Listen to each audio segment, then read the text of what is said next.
All right. Good evening, everyone. Apologies for the slight delay because of technical difficulties. It is a pandemic after all. My name is Jerome Valoria. I am one of the coordinators for tonight's Rena Young episode, which is a script reading of The Traitor, story of David Fagen.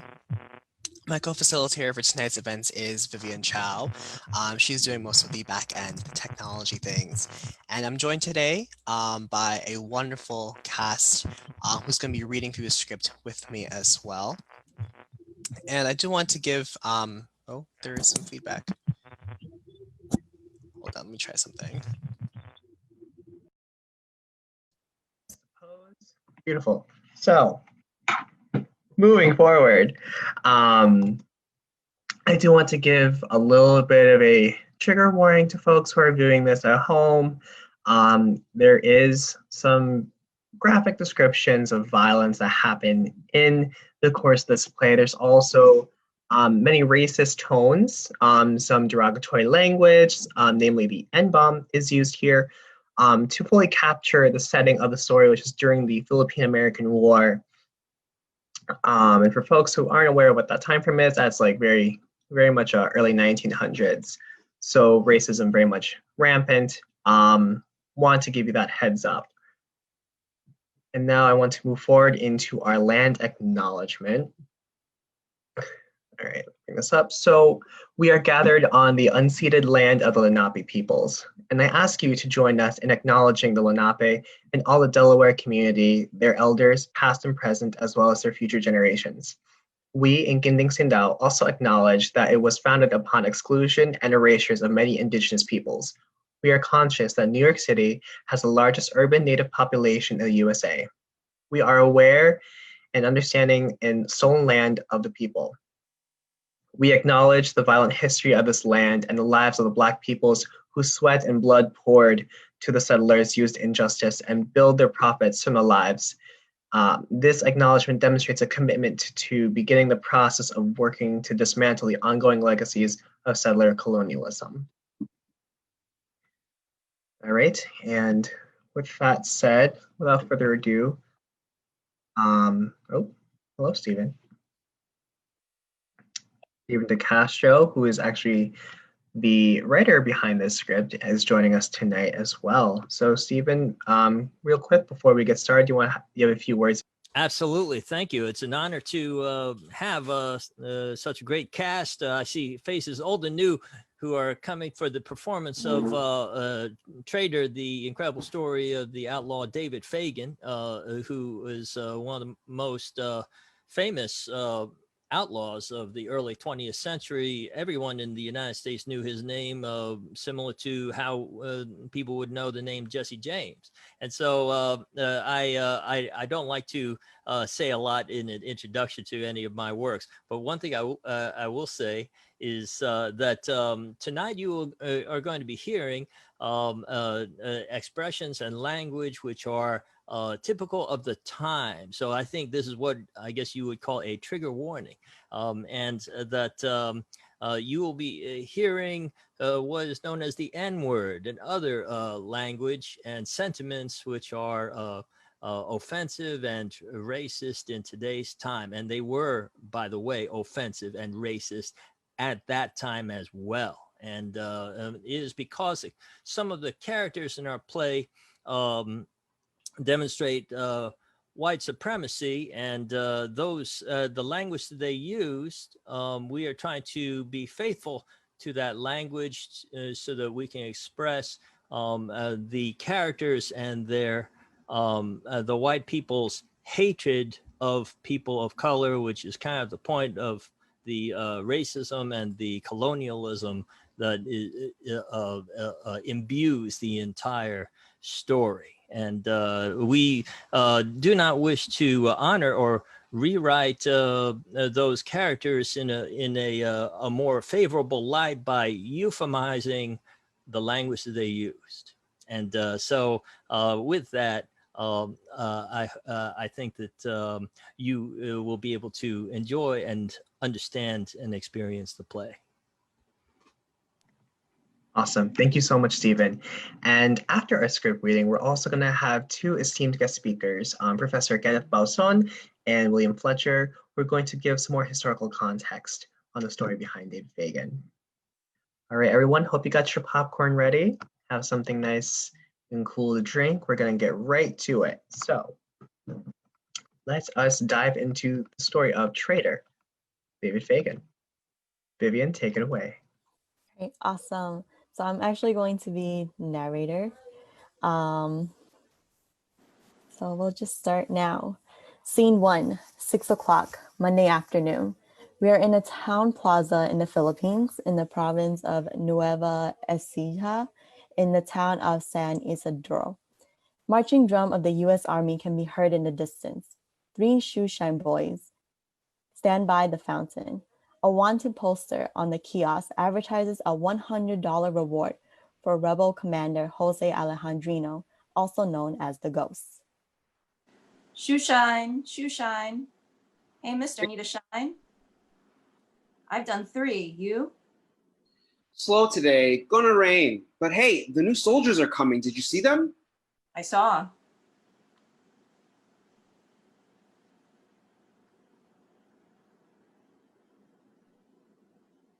Shoeshine?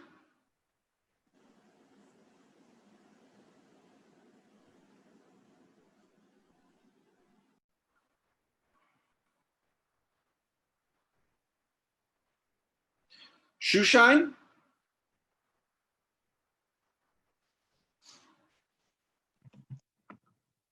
Buenos dias. Buenos dias. What do you call this town? San Isidro. San Isidro. Wanna shine? About to rain. You're new here. I ain't staying long. What do you need? I can get tobacco, whiskey, shoeshine, girls. I can find anything. General Jose Alejandrino, the Ghost. Can you find him? No.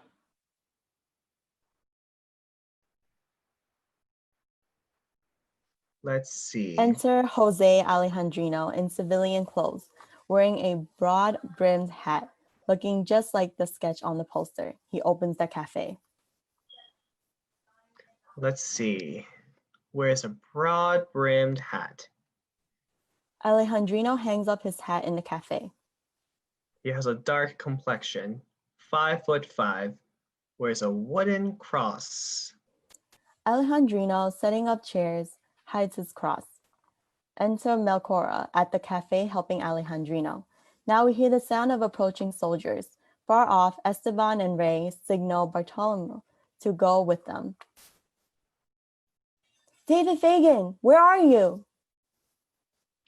David Fagen, good to meet you. I'm your new friend.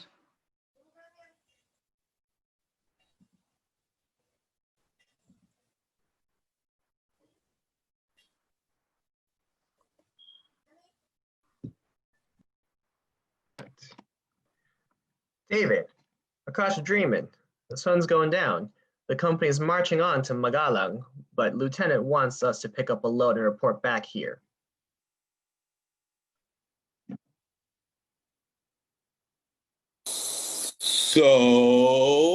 So if we don't hurry, we won't be able to rejoin our unit. And trust me, you don't want to be out here at night. Wow. 3rd platoon, move out. Johnson, Rayburn. Exit stage right, Benford, Willis, and Fagan. Enter stage left, Brigadier General Frederick Funston and Corporal Jenkins and Lieutenant Al Stater. Jenkins carries a sheaf of military dispatches, as well as 4 flags, 2 blue infantry Gideon flags for the 24th and 25th Infantry, as well as 2 red and white Gideon flags for the 9th and 10th Cavalry. As they speak, puts down the dispatches, approaches the flagpole, and prepares to hoist the flags. Well, Lieutenant, a very nice HQ. I can see Mount Aria from here. Enter Bartolome. Jenkins kicks him.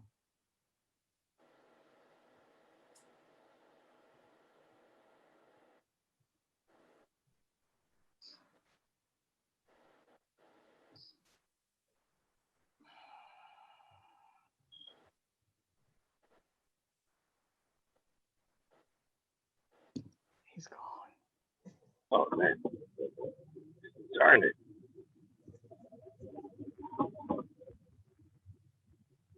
Enter Bartolome. Jenkins kicks him. Frank. Get him a coffee, little Cherokee nigger. Sergeant Benford. Bartolome goes to the cafe. Sergeant Benford went to find your personal luggage and supplies, sir. Go find what's keeping him. He used to be the rebel. Back at the Sudeco house. Now, how did you find this little gem of a property? It used to be the rebel headquarters. Corporal Jenkins.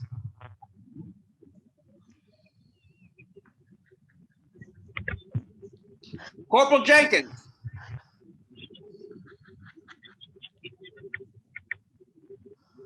Sir. Where are my little Macs? Have them pick the road before the mist clears on Mount Ariat. Jenkins blows a whistle. A squad of inhuman killers in dark uniforms silently appear. Each of their faces is covered in a black cloth and a painted skull. They are the Maccabees Scout. Jenkins quickly signals them to line up on the road. They take up positions downstage. And Jenkins? Sir. Take this down. As a clerk, Jenkins lets the flags go and begins to write. To regimental commands just arrived, 24th, 25th Infantry, and 9th and 10th Cavalry. Dear niggers. All soldiers at checkpoints are urged to redouble their efforts to find the local rebel Jose Alejandrino, aka the Ghost. Effective immediately, the reward for the capture of the Ghost is increased from $100 to $200. Yours, Brigadier General Frederick Funston, U.S. Army. Got it. She'll wake them up. Corporal, I have learned from fighting the Redskin warriors to never underestimate the enemy. This rebel chief isn't going to make it easy. An idea.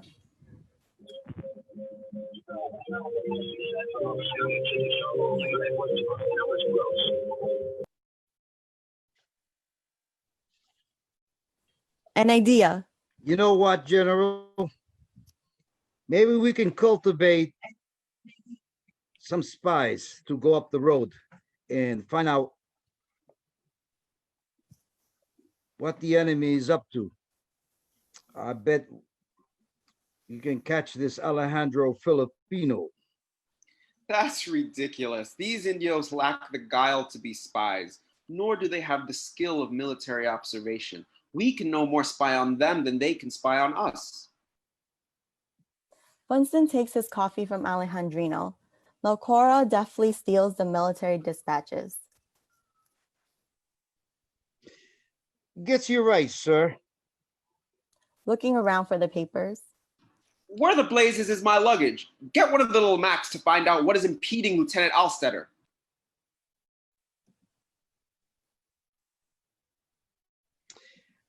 It's not the lieutenant's fault. His platoon is probably hiding under some shade of a tree somewhere. These people, I mean, if you don't keep your eyes on them every minute. Yes, well. Damn porch monkeys. What'd you just say? Damn? Sorry, sir. Didn't mean to swear. I don't know what pig trough you were raised in, Jenkins. You're a good clerk, but you lack manners. Further, you lack a military mind.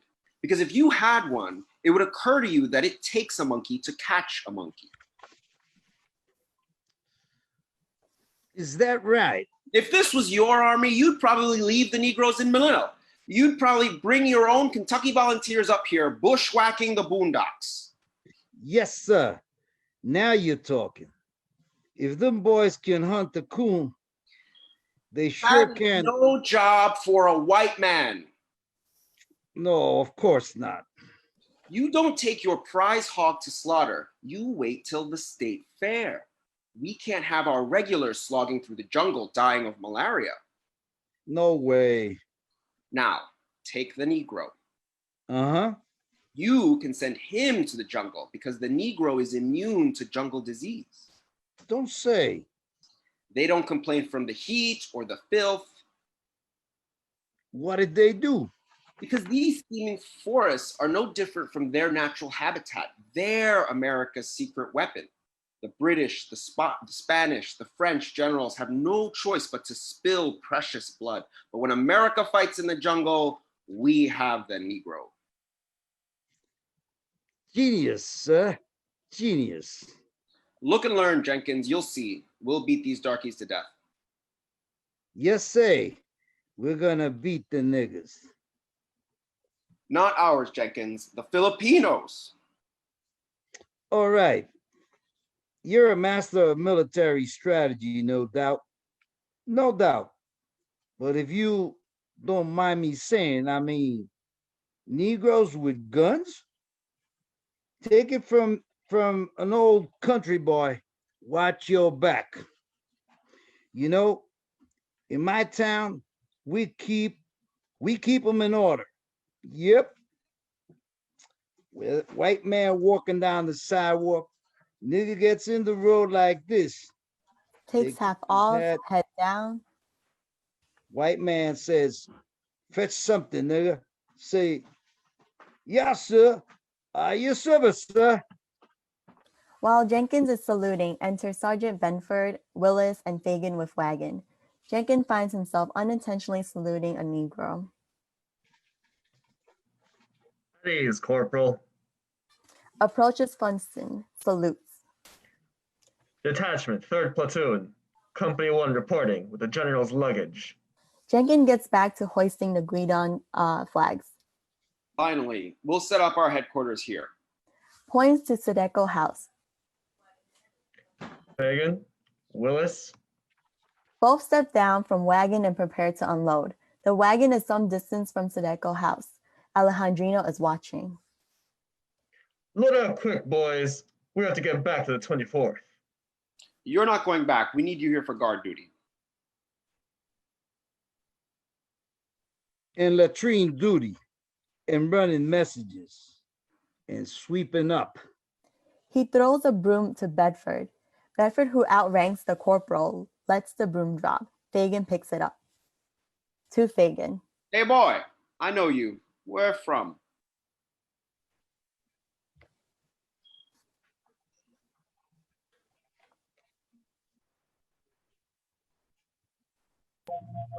That was Santiago. Ah, Cuba. I remember now. So you re-enlisted. I guess the Army life agrees with you. Quite a fighter, as I remember. I do my best. Good to hear. Exit Funston and Jenkins. Fagen, leaning on the broom, rolls a cigarette. Alejandrino is leaning against the front of the cafe, observing. Sarge crosses to Willis. His mood has changed. Damn it. What's the deal, Sarge? We're the Buffalo Soldiers, America's warriors, reassigned. Now we're stuck here playing butler for a bunch of rednecks. Yeah, but we'll get better, child. What they feed us in camp would make a pig puke. Bedford is ordering other soldiers who are off stage. Set a guard post there. You men, I want to picket behind this HQ. Rayburn, Williams, you're on the roofs there and there. Willis, pick up the pace. Willis picks up another heavy box and walks to Sedeco House, passing Fagen. Imitating Funston. Sorry. I guess the Army life agrees with you, boy. Quite a fighter, as I remember. Yes, sir. Thank you, sir. Can I go home now, massa? Quite a fighter, he said. That ain't the half of it. To Willis. Now, Private, if you want to stay alive, stick by Fagen here when the fighting starts. He is tough enough to beat the black off a bull. St. Jude looks out for me. Willis, breathing hard, goes back to pick up another heavy box. He looks to Fagen, trying to shame him into helping out. Rayburn, look alive on that roof. Turns back to Willis. Why, he scouted for us in Cuba and kept Theodore Roosevelt from getting shot off his horse on San Juan Hill. Dodged a few bullets himself. He's got special sense in a fight.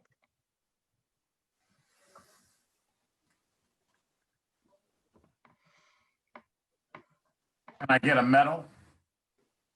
You just did. General pats you on the head. That's all the medal you get, Negro. Willis? Willis has stopped under the humid heat. Benford motions for Willis to get back to work. Willis had had enough. Speaking of medals, could I get some clarification, if I may? Here we go again. If I may. Go ahead. Yes, clarification about what we're doing in the Philippines. What is the mission? What is the mission? What is the mission? Because I just heard that we're supposed to be killing niggas. They call them niggas. You can call them whatever you want. And move that box while you're at it. You don't need to ask me about our mission. You just need to unload the damn wagon. Keeping cool. You seem rather upset. Stepping back. You just need to follow orders. Of course, but just so that I am properly fired up for this awesome task, unlike some mule that you can simply whip on, I feel compelled to pose some questions. May I tell you why? Go ahead. Mr. Fagen, here's my witness. Don't get me involved. Because it was with Mr. Fagen, I boarded a lovely ship with no windows out of San Francisco and a hold with a fragrance particularly foul. I was there. Crossing the Pacific Ocean, tossing with the wave after wave after wave, with no land in sight. Recalling sickness. Don't bring it to mind. So long did we live on the sea that I forgot. Am I the Army, or maybe I made a mistake and joined the Navy? Don't bring it to mind. So long in that hole that I forgot. Wasn't slavery ended? Perhaps I am back on the slave ship? That first size. A Pacific slave ship. I think I'm getting a headache. Perhaps we're crossing the Pacific because they sold the whole Black 24th regime to the Chinese. Bedford chuckles. Lo and behold, they open the hatch and find myself in the bright sunshine, a place called Manila. Having endured the slave passage once again, I feel obliged to ask you one question, Sarge. Lord help me. Lord help me. And that question is, what is our mission? All right, Private Willis. Having sailed out of San Francisco halfway around the world, locked in the hull for so many days, and now you don't know your ass from your elbow, etc. I got a question for you. If I tell you the mission, will you cast out the devil and pick up that box and put it in the house? Depends. Depends? Give it to me. We'll see. We are here for Jesus. Don't. Serious. We are here to Christianize this would-be nation. That's what the president said. And the president got that mission from Jesus. He is your commander-in-chief, and he gave that mission to you. And that means... We're under Jesus. That's right. We're here to Christianize these Filipinos. Let me tell you, bringing Christ into their hearts, they're going to thank us someday. God's watching. What my father always said. So, our mission, let me get this straight, is to bring the news of Jesus Christ. Ooh, oh, I see. I feel so much better. Thank you, Sergeant, for that clarification. All these poor savages never heard of the Bible. So let's see. Corporal, how many miles we marched this morning? 17. 17 miles through the island of Luzon, over creeks and mountains, down dusty roads, past huts and chickens and pigs, and caribou? Carabao. Oh, sorry, caribou, whatever. Marching since before sunrise. I've marched past at least a dozen churches to get here. And do what? Tell the Filipinos about Jesus. Brings box into the house. Nice what you said, Sarge. What? About Jesus. We're on God's side. When I think of what I've seen of the 24th, the Indian Wars, Cuba, I think maybe this is the one. What's that? This is the campaign where we'll come back and they will respect us. Where we say, you owe us now. That's it. I'm with you. I just want to go home. I want to do my job and go back to Tampa, Florida. Just 4 more months, David. We're over the crest. And what a tour it's been. Can't wait to tell Dad about what I've seen. I never thought I'd cross the country by a railroad. And this place, it's so beautiful. I'm here on the other side of the world. But I feel like it's time to go home. In 4 months, the ghost will be hung and will be steaming out of Manila Bay. And before that happens, you think I could get a little help? I think I can oblige. Fagen regards the wagon for a second. Like a magician, he smartly kicks the wagon, causing it to roll toward the loading dock. When it bangs against the dock, the wheeled trunks sail smoothly into the loading bay. Curtain. Scene: midnight maneuvers. San Isidro Plaza, a little after midnight. Alejandrino is in front of the cafe, and Macora Aquino is inside. Enter Bartolome, who sneaks in the shadow towards Alejandrino to hand him a folded paper, the size of a matchbook. Alejandrino unfolds the paper into a whole page and reads it. Suddenly, Melchora comes out of the cafe and hits Bartolome lightly. Huwag mo siyang palabasin ang bahay paglipas ang toque de queda. Gusto mo ba siyang mabaril? I am careful, ma'am. It couldn't be helped. Bartolome, you sleep here tonight. I'll send word to your mother. Burns the message over a candle. A dark figure enters downstage. To Melchora. Who's that? Oh, it's David Fagen. Hey. Fagen approaches. Suddenly, he is assaulted in the dark by 4 Maccabee soldiers. One with a knife, another with a rifle. Fagen gets cut in the hand, but flips one man over his shoulder. He disarms the knife. The rifle butt knocks him down. The rifleman prepares to give him a killing blow. Alejandrino strikes one of the Maccabees with the flat of his bolo. The other soldier raises a hand to Alejandrino but hesitates. Lumabas ka! Huwag mong isipin kailanman ang pagbuhat nako ng kamay. Translates, get out of here. Don't even think about raising a hand against me. The Maccabees, showing respect or fear for Alejandrino, withdraw. Alejandrino helps Fagen with his bleeding hand to the cafe. Oh, you got kind of a dangerous town here. Alejandrino helps Fagen to a seat. Bartolome fetches Melchora's medical kit. Before the war, you could always go for a stroll.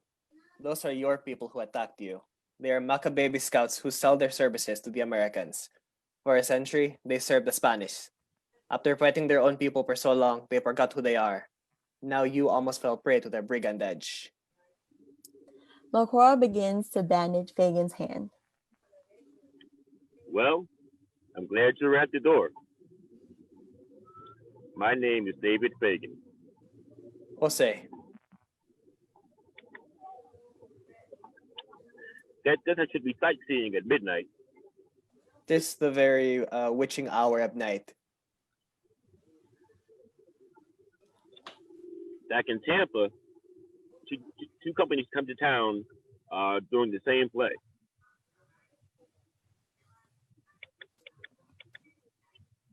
Had a riot in the square. Which Hamlet was better? Dad said we got to see them to know which side is right. In case you wonder how a nigga know that. Cafe? Rum.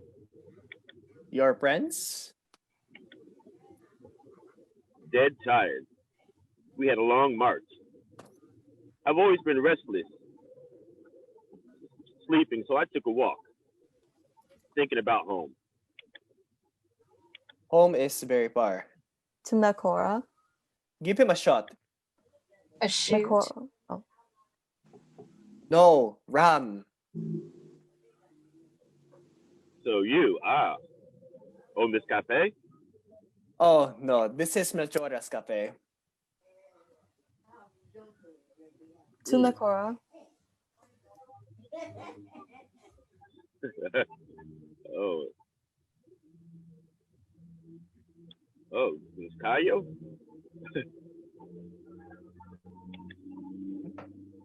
Oh, you know our language. I pick things up.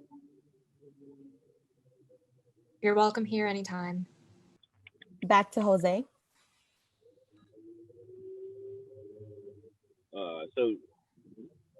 So, you're just a scholarly barkeep. Actually, I am an engineer, unemployed. In a war, no one wants to build bridges. In the meantime, I like helping out Melchora. A cafe is a good place for keeping up with chismis.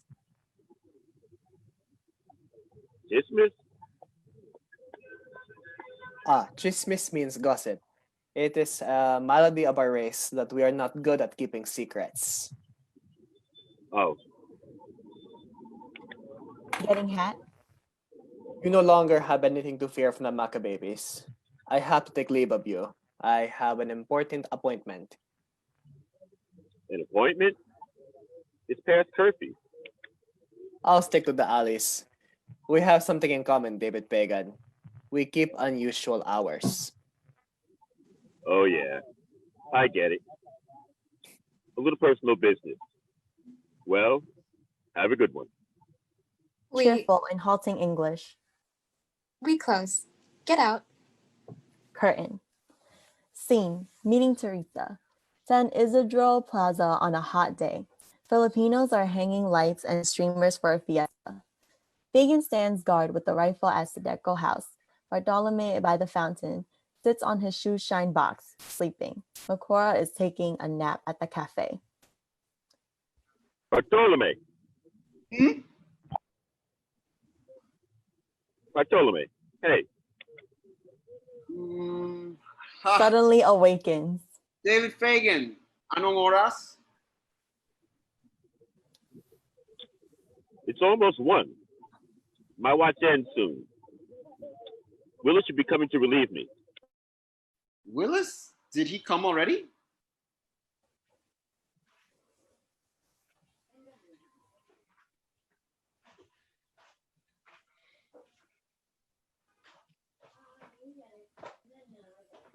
Did he come already? Hey, wake up, man. You're putting me to sleep. I said Willis is coming by and by. But then these guys showed up. Referring to the Filipinos hanging ornaments.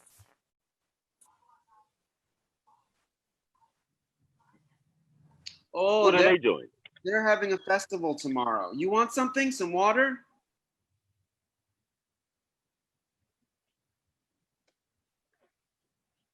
Go home.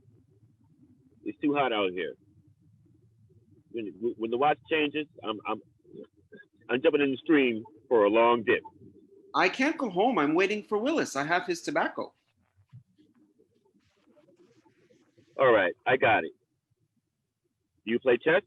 No. Want to learn? Yes.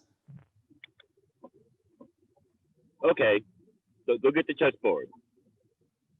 I can't leave my post. Bartolome goes to Melchora to wake her for the chessboard. Then he brings him to the fountain. Fagen comes down to the fountain.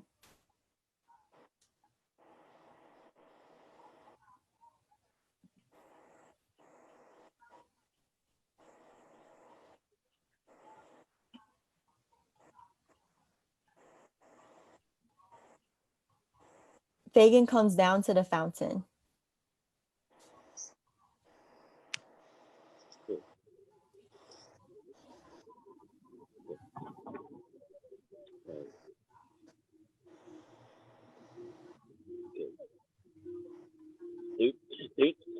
name of the game is to capture the king. These are the pawns. They just move one at a time. Oh, whoa! Don't put that there. Why? It's a pawn, right? This is not a pawn. This is a bishop. A bishop? Wow, I never met a bishop. Are there friars in this game too? No. He's the only clergy. He moves like this, at a pitch. Stands. I like this bishop. He is smart. He looks like a pawn, but then while all the pawns are marching up and down, when no one is looking, Marches off at an angle, sneakily. All right, see you later. Fagen makes the first move. Bartolome makes his first move. And when it's time for battle, the troops are marching in. But wait, here comes the bishop on the side in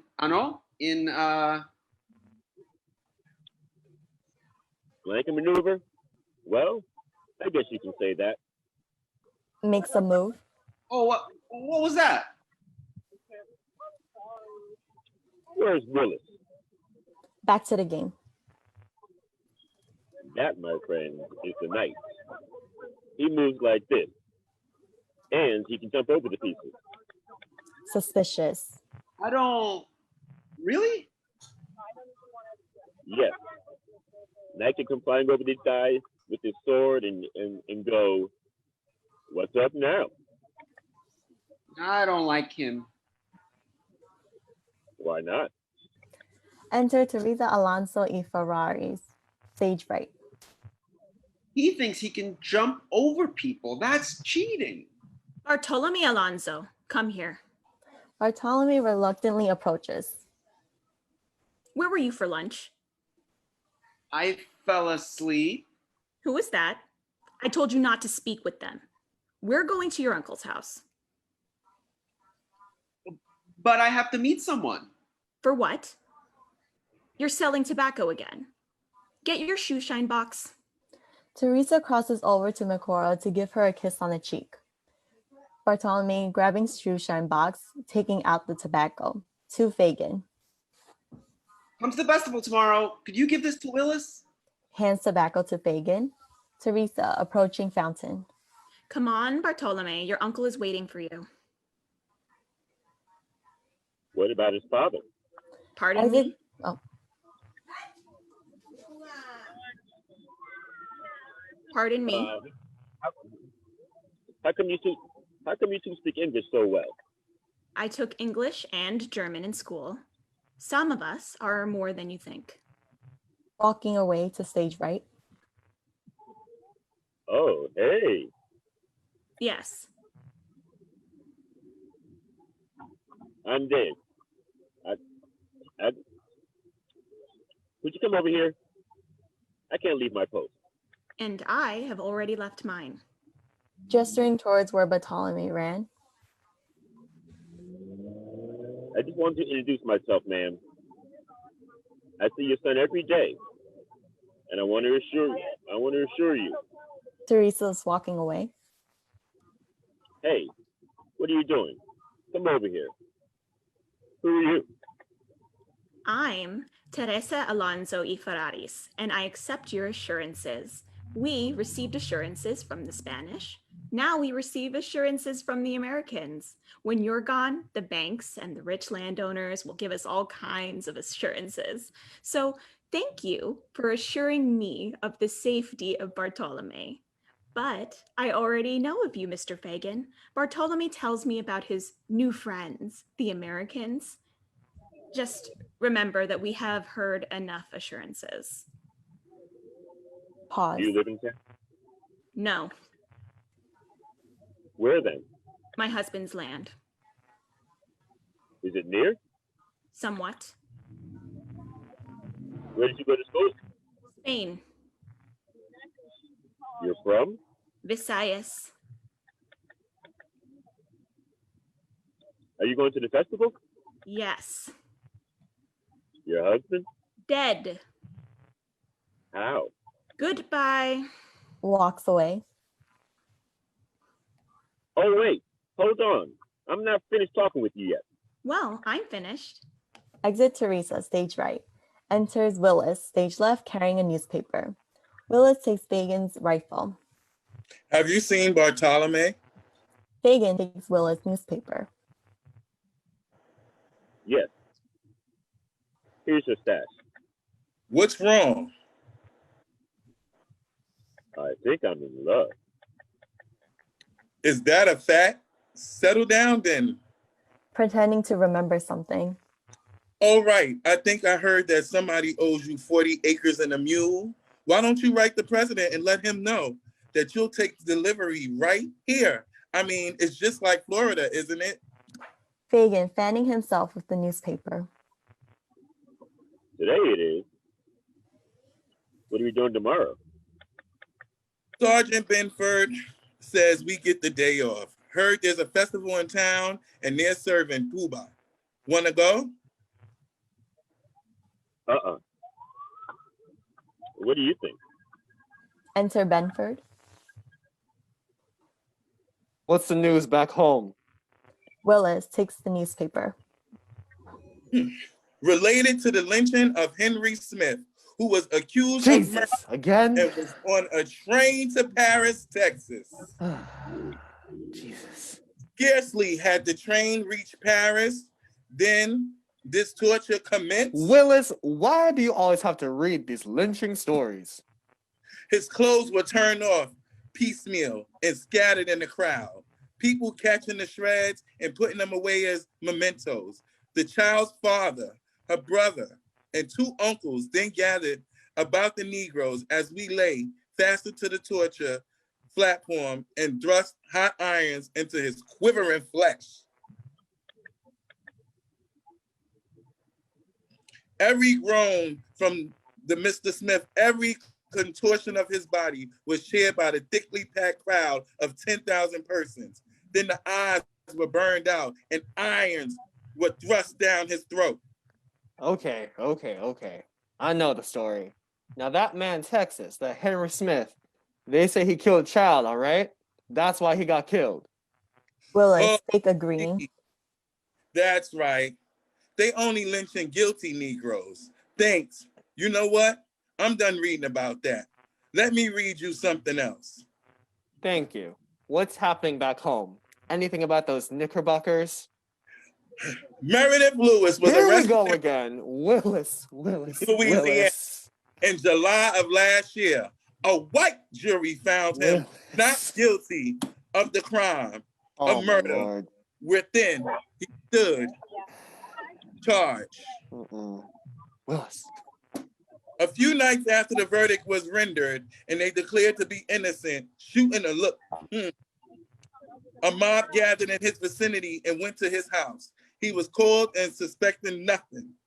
When outside, he was seized and hurried off to a convenient spot and hanged by the neck until he was dead. What do you say to that? Just because I can't read, you don't think I don't know what's going on? Don't David know? Don't we all know? It's not a crime when they strike us. It's a crime when we strike back. Through tears. So you don't have to quote me, Miss Ida B. Wells, all day. I know, God damn it. The question is, what are you going to do about it? Fagen, hand on his shoulder. Easy, Sarge. Be at peace. Who are you fighting?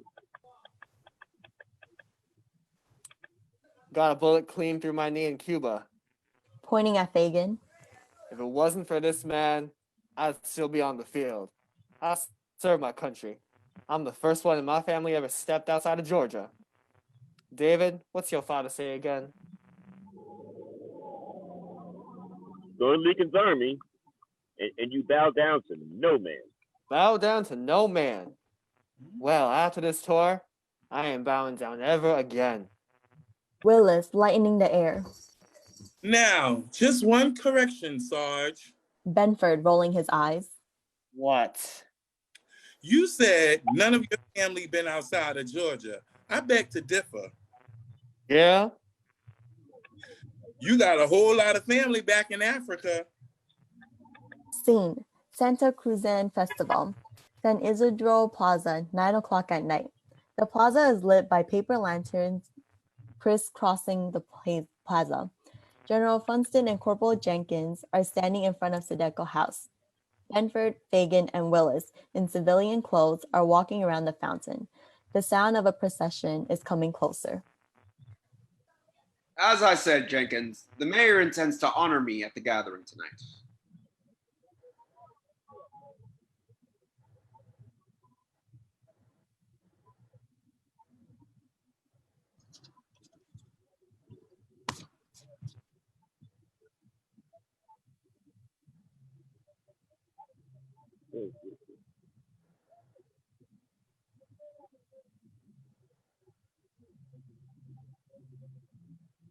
Sergeant Benford, may I buy you a tuba? Don't mind if I do. Benford and Willis sits by the fountain. Willis to Fagen. Count me in. Willis to Benford. I think the corporal is a little distracted. Fagen makes his way to the cafe to get the drinks. All the time, he is craning his head looking for someone. Alejandrino to Mecora. Notify me when President Aguinaldo and General Luna get here. Many weeks we have not met. Can I get some drinks? Of course, I send them out. Enter Bartolome. Hi, David. Bartolome, where's your mother? He is coming. Fagen returns to his chair with Benford and Willis. Meanwhile, a beautiful candlelit procession enters with a lot of sound and jubilation. The queen of the Santa Cruzan, known as Reina Elena, looks resplendent with flowers in her hair. The mayor stands up to make a speech.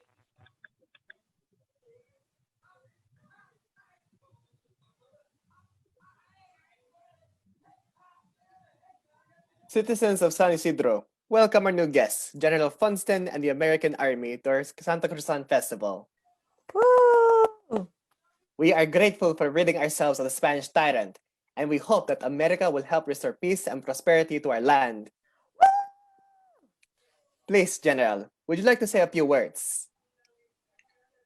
Thank you. Good evening, ladies and gentlemen. We Americans are your friends who want to see you have a nation of your own someday. That is, when you are ready and educated enough to bear the burdens of a free people. I toast you on the occasion of your festival and toast to your revolutionary hero, Jose Rizal. Way! Mabuhay. President Aguinaldo. It is good to see you. Enter President Emilio Aguinaldo, sneaking to the back of the cafe under a heavy cape.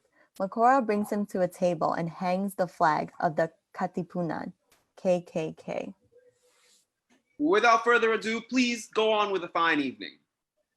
Enter Generals Aguda Cahabagan and Antonio Luna. They make their way to the back of the cafe and sit at Aguinaldo's table.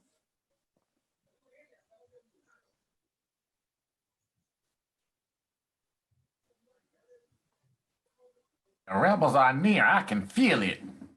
Enter Teresa. Fagen stands up. I guess you're right, Willis. Fagen did seem to perk up when they carried in the Virgin. I don't think it's a virgin that he's looking for. She's a widow. The Filipino men and women are beginning their first dance, the quadrille. As they pair up, Fagen has inserted himself in the line to pair with Teresa. Oh, here is Bartolome's latest playmate. Wonderful evening, isn't it? The Americans have 6 regiments in Luzon, not counting Manila. 4 of them are commanded from here. They have the rail lines, so they are well supplied.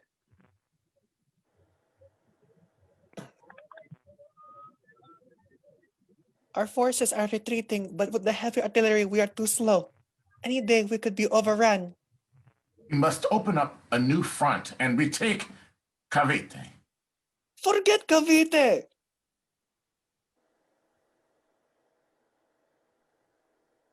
The dancing continues. Jenkins is circling the crowd like a hawk. Is there trouble? Watch out. We're going to make some arrests tonight. Your dancing is mighty fine. We were colonized by the Spanish. We've had 300 years of practice. If we keep falling back, we will have nowhere to fall back to. Eventually, they will run us through. I say let them. What? Let's hide our artillery and let them advance. It looks hopeless, but I say it's not. I say there's another way. President Aguinaldo, it's time to turn the tables on the enemy. With your permission, I will break the army up into smaller units. Smaller, lighter, and faster. We will disappear. Our commanders will get behind the lines and strike them at will. Weaken them little by little. Eventually, once we're stronger, we will reconstitute our regiments and retake Manila. Ah, a guerrilla war. That's right, old friend.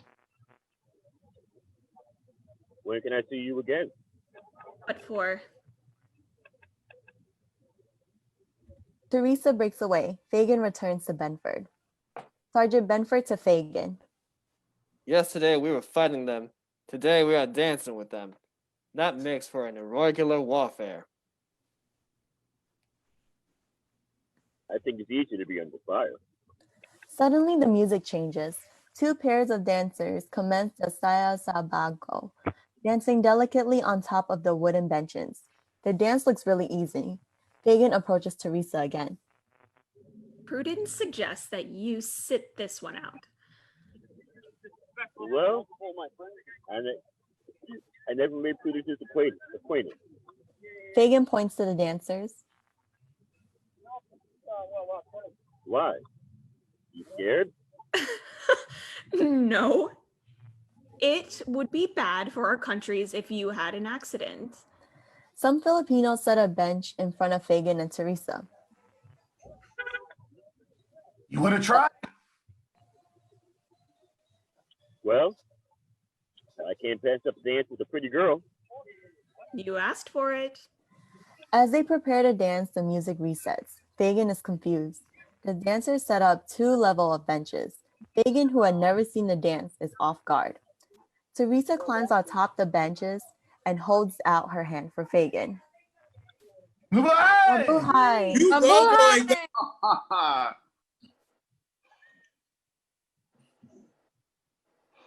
Woo!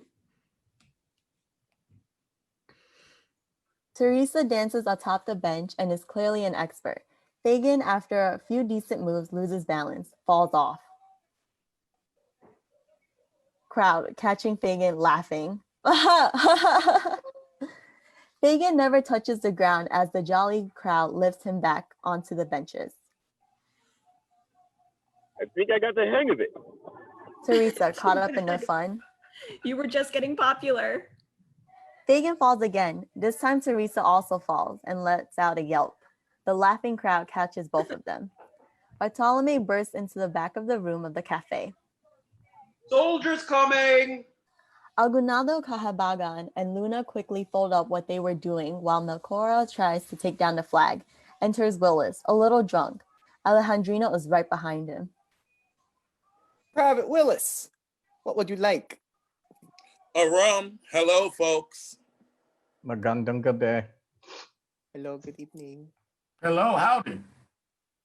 Oh, this is sorry to disturb. I see you're having a conference. Melchora has the What's that, Katipunan ma'am? flag in her hand. What's that, ma'am? The soldiers brought in a captured enemy flag. Melchora uses it as a barrag.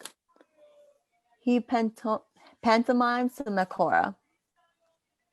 Oh, yes. Melchora starts to wipe the tables with the flag. Can I see? Willis opens the Damn. flag, examines it. Where am I in the Philippines and I'm being shot at by the KKK? Aguinaldo, Cahabagan, and General Luna go out front while Alejandrino fixes Willis a drink.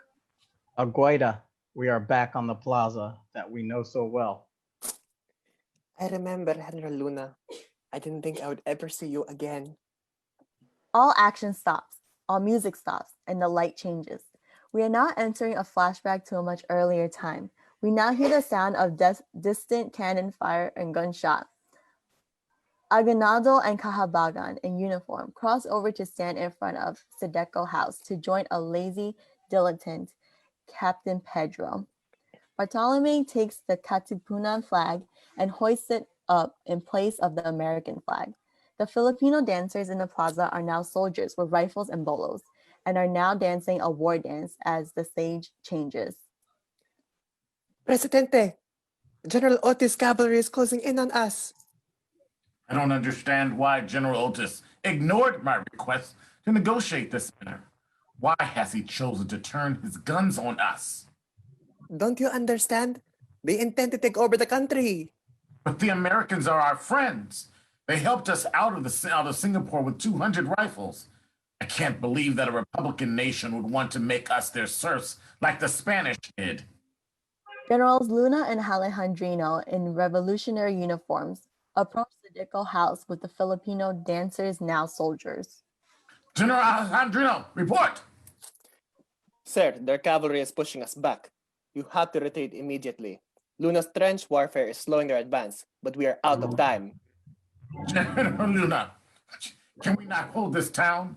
I do not want to abandon my headquarters. What can we do? We're losing too much ground. As I have said, it is because our forces are disunified.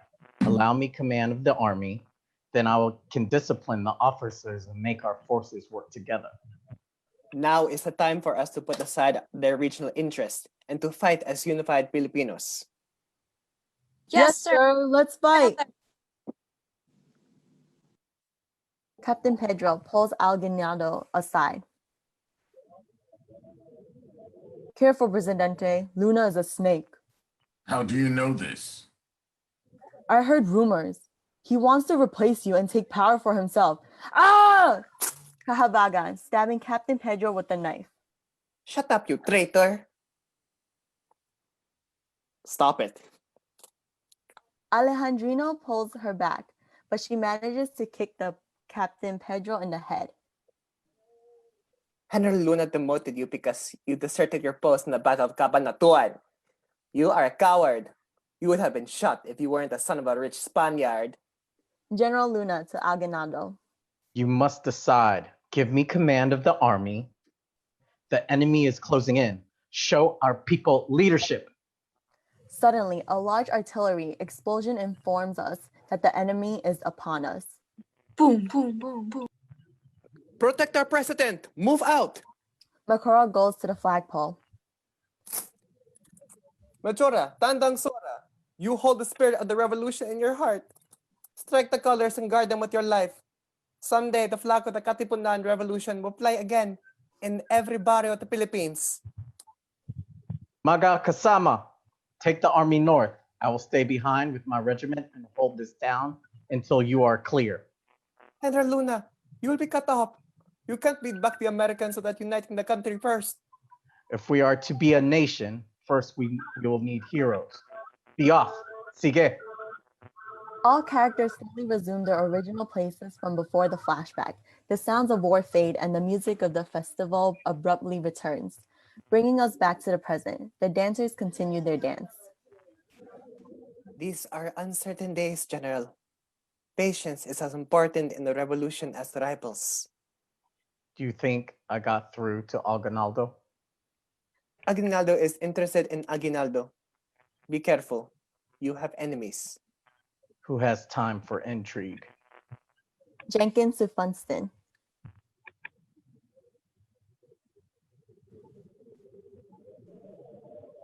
General, I think I see our rebels. Arrest them. Exit Funston. As the dancing continues, Jenkins slowly approaches Cajabagan and General Luna, accompanied by an armed soldier. Instead of arresting the revolutionaries, they arrest Teresa and the Queen of Santa Cruzan. What are you doing? This one's my cousin's daughter. We have information that these girls are rebels. No, they're not. If so, they got nothing to worry about. Luna and Kahabagan pulls weapons. We must act. On my life. No.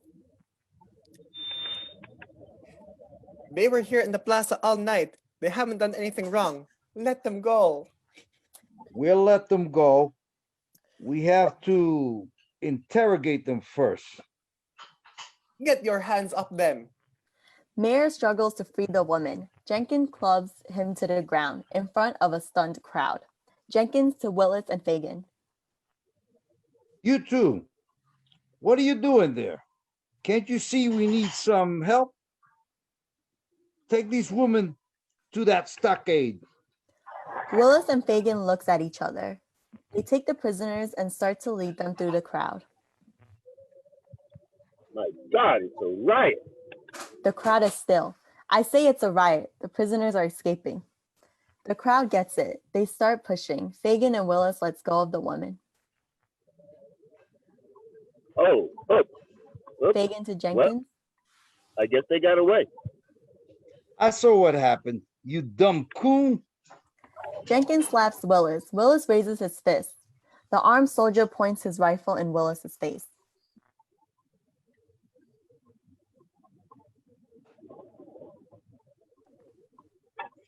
Yeah, that's right. Strike back. Fagen steps between them. Oh, so you want to fight? Ah, so you want to fight up in there? David, no. You can't win. The game is rigged. I'm not playing the game at all. Jenkins punches repeatedly, but Fagen dodges Arrest him. And the crowd laughs. Jenkins chases him all over the stage, and Fagen acrobatically parries and dodges every punch.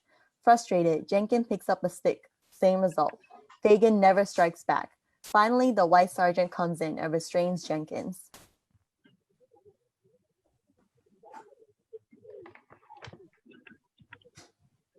Arrest him. For what? More laughter. Jenkins to crowd. Shut up. Jenkins Shut to up. the Go armed get soldier. the little Max. We gotta disperse the crowd and recapture those two girls. The mayor has brought General Funston back to the plaza. Jenkins, what are you doing? Running around brawling in the middle of their festival. We are supposed to be friendly with these people. They are America's allies. Not me, sir. These niggas are being insubordinate. Jenkins pointing to Fagen. This nigga right here gave me a threat. Well, you're no threat to him, that's for sure. Crowd laughs. Mayor here says you are trying to arrest his niece. Quietly to Jenkins only. I'm trying to get these people's cooperation, Corporal. I don't care about your Negro problems. Get back to camp. All right, man, just let these people have their fiesta. Jenkins leaving with rage. Jenkins to Fagen. See you later. Jenkins to Willis. See you later.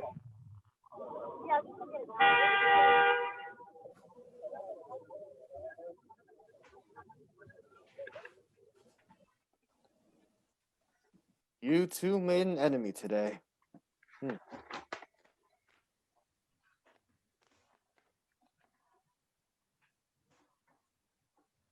At least we're clear who the enemies are. Scene after festival. San Isidro Plaza day. Fagen is on guard duty again. He is by the fountain with the rifle, playing chess with Bartolome. Off stage. Bartolome, Bartolome. She arrives. All right, let's go. Bartolome packs up his shoe shine box and heads off to stage right. Okay, see you later, David. Fagen as Bartolome leaves. Yep, see you in a few. Fagen as if she can't hear. And if you see your mother, Tell her she's a wanted woman. She better surrender to me. If I get my arms around her, I won't let go next time. Teresa smirks and walks away. In response, Mecora, bringing a glass for Fagen, smacks him playfully with her newspaper. Alejandrino approaches and continues the chess game that Bartolomeo left. You know something about Filipino women? So I've been told. So you. Okay. Don't they like a man in uniform? Depends on what woman. Depends on what uniform. Oh, I get it. Fagen pointing to his corporal stripes. You think the more stripes are the fashion? Perhaps the color doesn't suit you. Fagen laughing warily, picking at his sleeve. You're not saying what I think you're saying. Fagen pointing to the flag on the pole. How about the flag? You think I should change that too? Willis appears. Go ahead. I'm with you. Tired of saluting that flag? They fly the flag on the same pole they plan to hang us from. Willis. Well, shoot. You saw what happened yesterday. Oh, but you were great, though. Imitating Fagen from last night, he is making faces and waving and dodging like he is made of rubber. Fagen laughing. Cut it out. No, it was right fun to watch. A bugle calls assembly. A steady drum is heard. Whoa, what's that? Enter Lieutenant Alstetter. Fagen and Willis salute. You boys go find Benford and assemble on the field with your packs and rifles. Enter Benford with the rifles. I'm here. We're with you, Lieutenant. What's going on? Skirmish.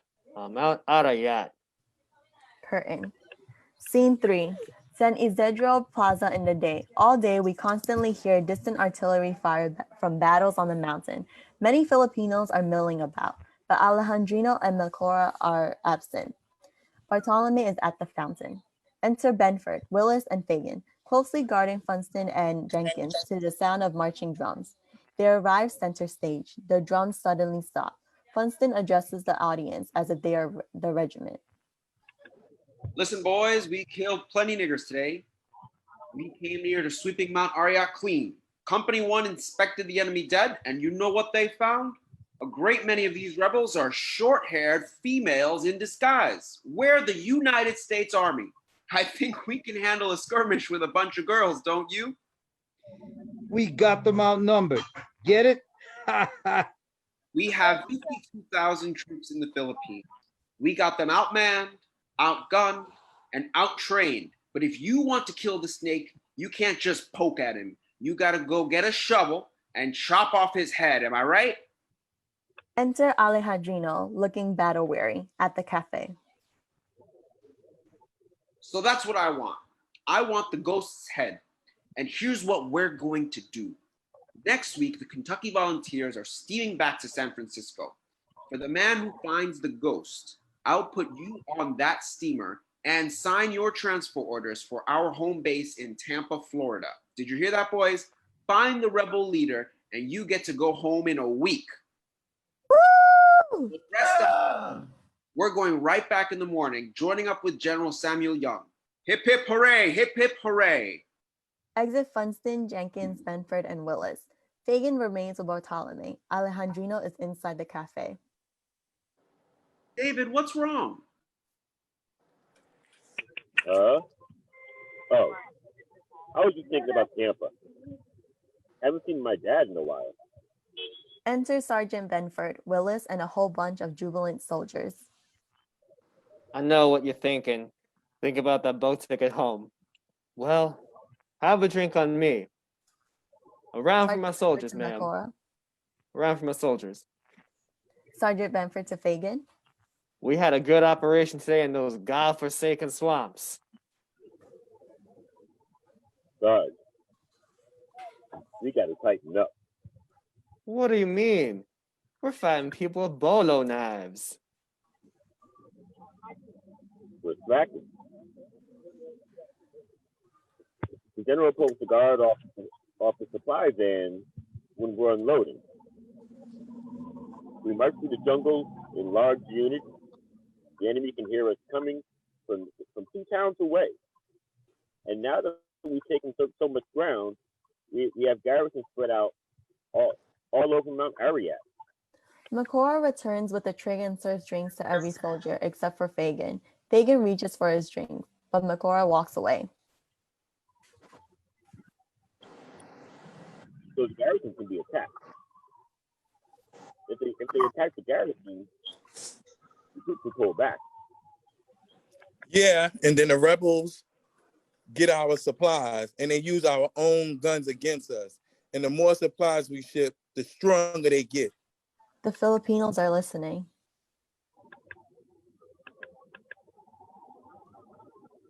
Well, you know what? It don't matter because it ain't happening. You want to lead your own army, you'll be whooping some tail. At least in your own mind. But last I checked, there weren't any black generals. A black soldier hands him something. Thank you, Mr. Powell. Now I'm getting back to camp to find a piano. What do you say? I'll follow you in a bit. My drink hasn't arrived yet. Exit Benford, Willis, and the other soldiers. One of the soldiers runs out of the cafe and has left his medical kit inside. As soon as they leave, Bartolome brings Fagen's drink and offers it to him. Thanks. I'll take it inside. Bartolome goes ahead of him. Fagen approaches the front of the cafe where Alstatir and Jenkins are drinking. Jenkins blocks the doorway. Since no one is looking, Fagen punches him in the chest, forcing him to double over and get out of the way. When Fagen is at his table, Jose Alejandrino serves the drink. By chance, the medical kit is at Fagen's feet. Here is your drink, my brother. Oh, we're getting all brotherly now. Alejandrino pours himself a drink. Well, let's see. We are brothers in Christ. We are brothers in drink. He pulls up a seat and starts setting up a chessboard. And we are 2 men who sometimes are not treated like men and who fight for justice in their own ways. Enter several Filipinos covered in dirt and blood, rushing to the fountain with a seriously wounded comrade. One of them runs into the cafe and finds Makora. How about the Igorot savages of the mountains of the north? How about the nice-wielding Moros in the south? Are they your brothers? The Filipinos find Makora and quickly brings her to the injured person. If everyone in our nation doesn't enjoy the same rights, how can a nation call itself a nation at all? I see your point. Enter Willis, looking for something, first by the fountain, then he approaches Fagen. David, that medic says that he left his kit here. Did you see it? No. Exit Willis. What about some hose? What? You mean that Negro in Georgia who asked for a day off and his boss pulled the gun on him? He was lynched because he defended himself. They burned him alive. Yeah, I know. They sold his knuckles in a general store for souvenirs. Did that happen in a nation of brothers?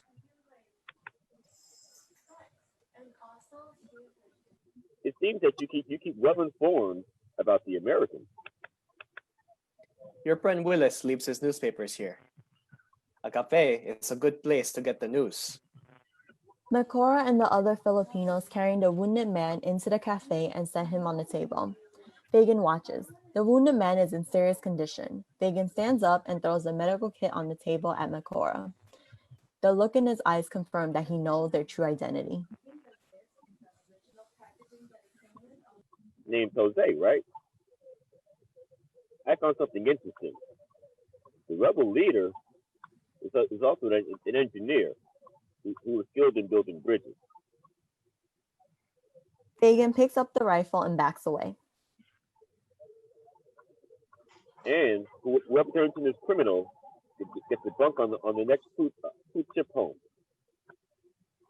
You mentioned that this rebel leader is a criminal. Well, that can't be me.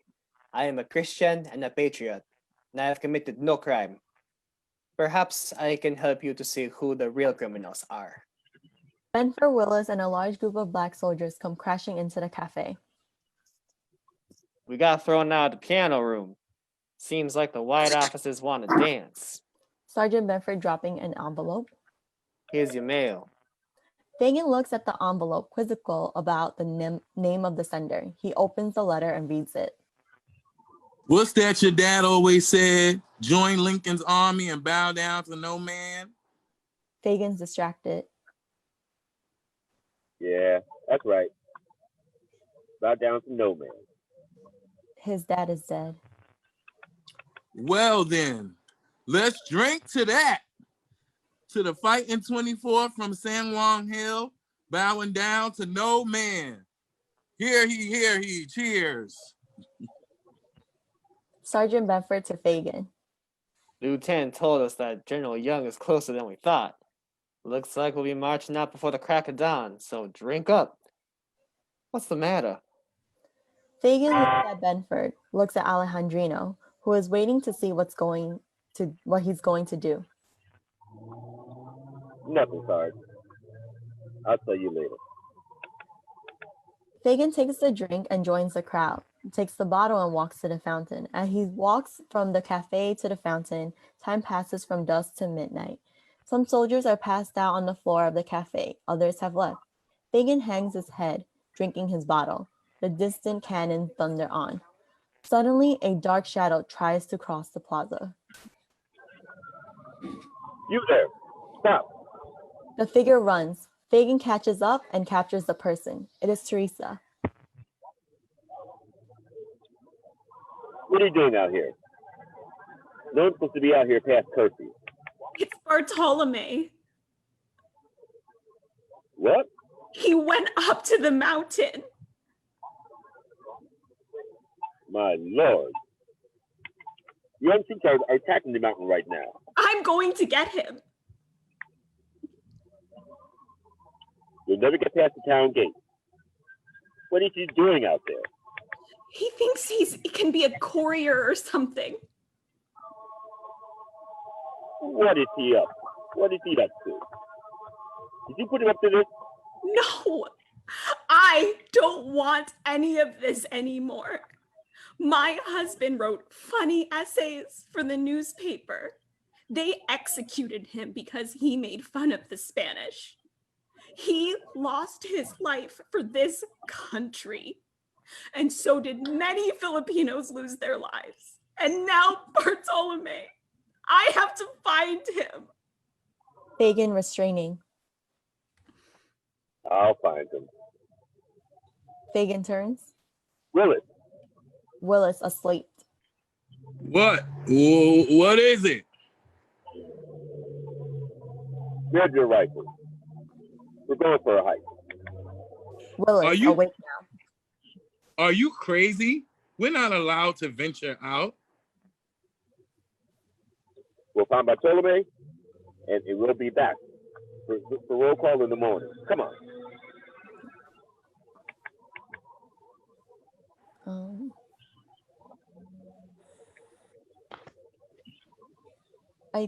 Is that the end of this, Jerome, by chance? Yes, so we can, we can end here. So for folks who are still hanging on watching us, thank you so much. That's just a little preview of what may come in the near future. And now I would like to bring to the stage, or before that, thank you everyone. That was like amazing, really amazing. Jasmine, I was actually crying. I'm done crying, I promise. Also, love just the chemistry between everyone. So now I'd like to bring to the stage the first of our two guest speakers. Professor Kenneth Bauson, if you are still here. Yes, you are. The spotlight is on you, so whenever you're ready to start. Yes, my name is Kenneth Boson, and I appreciate being invited to give some historical background to this play. I'd like to congratulate all of the participants in this Zoom presentation of Mr. De Castro's excellent play. Mr. De Castro himself deserves to be congratulated for producing this piece of literary work. The background to this, of course, is the U.S. Adventure in the Pacific. The United States did not just arrive in the Pacific in the wake of the Spanish-American War.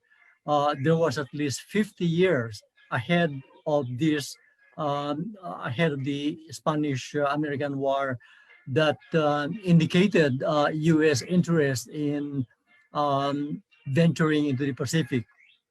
If you would recall, there was the famous exploration of the land mass of mainland United States in the 1820s. And then the U.S. military leadership, with the support of the political leadership, decided that the Pacific was an area of interest for the United States. The U.S. interest, of course, in the Pacific was in pursuit of possible economic resources, diplomatic alliances with some European powers that had already arrived in parts of the Pacific Islands, including Hawaii, the Fiji Islands, Australia, and New Zealand. And preceding actually the declaration by President Monroe of the Monroe Doctrine, which was supposed to establish U.S. hegemony in the Caribbean and in the South American area.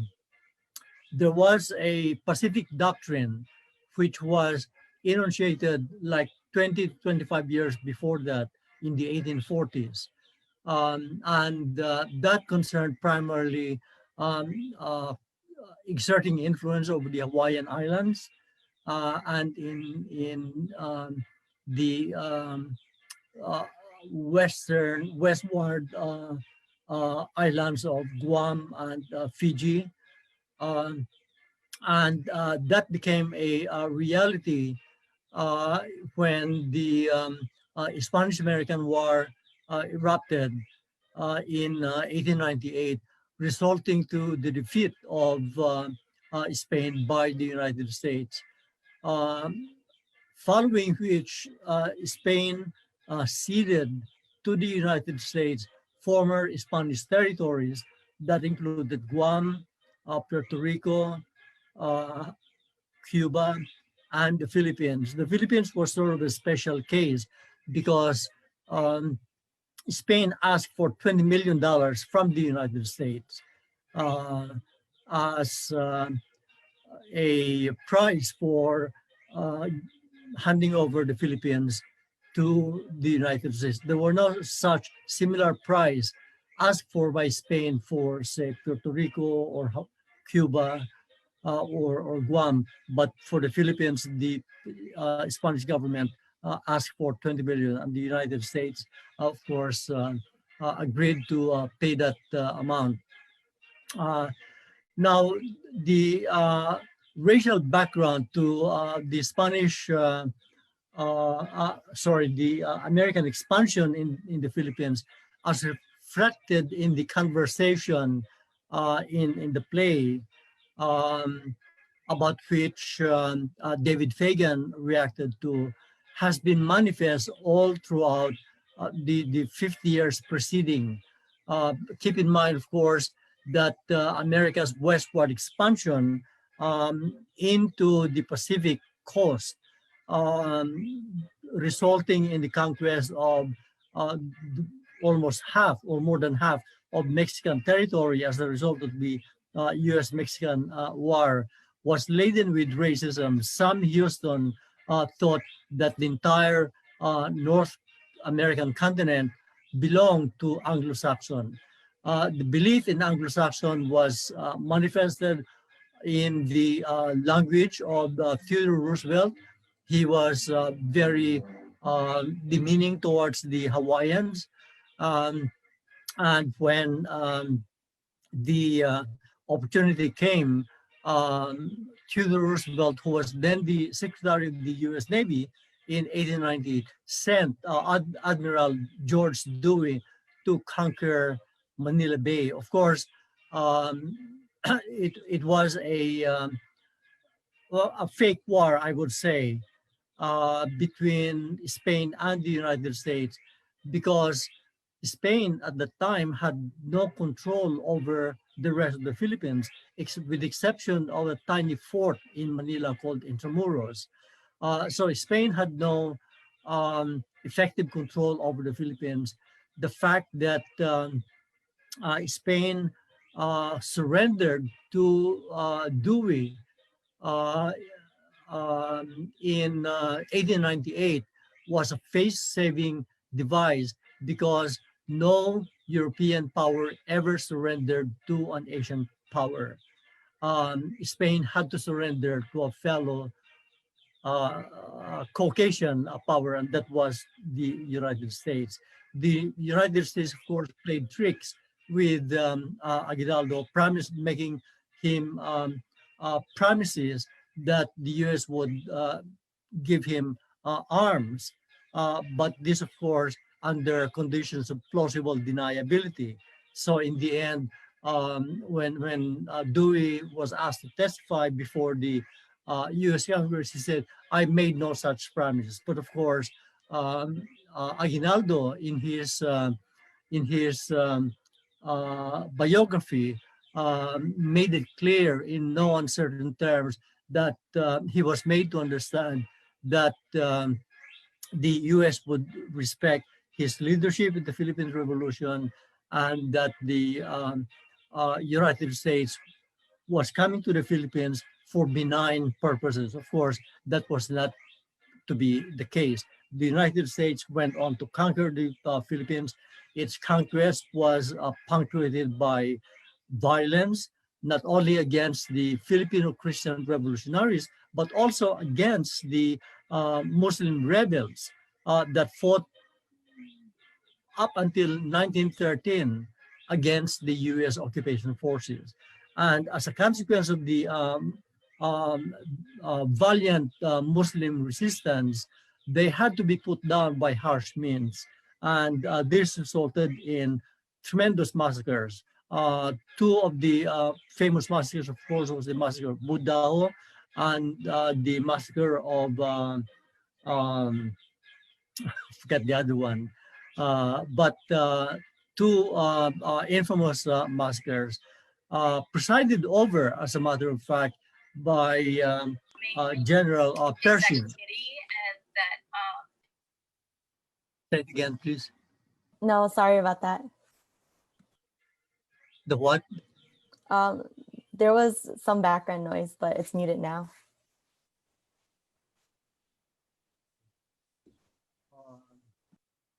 So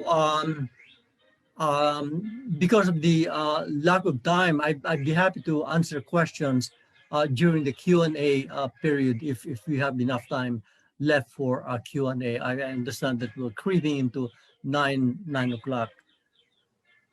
But just to summarize, America's intervention in the Philippines was punctuated by racism. It was punctuated by a desire to exert influence over the Pacific. This was indicated by a naval exploration team that was organized in 1840, headed by one Captain Wilkes. who engaged in one infamous massacre, for instance, in Fiji called the Malolo Massacre. And, reading through the accounts of that massacre, foreign soldiers were recorded to have uttered racist terms against the Fijians because they were brown, they were small, they had a different culture, and so on and so forth. That there was no mistaking America's intentions in the Pacific 50 years before the U.S. invasion and acquisition of the Philippines in 1898. So Fagen, David Fagen, felt within himself this injustice because he comes from an exploited group in the United States, and he saw the contrast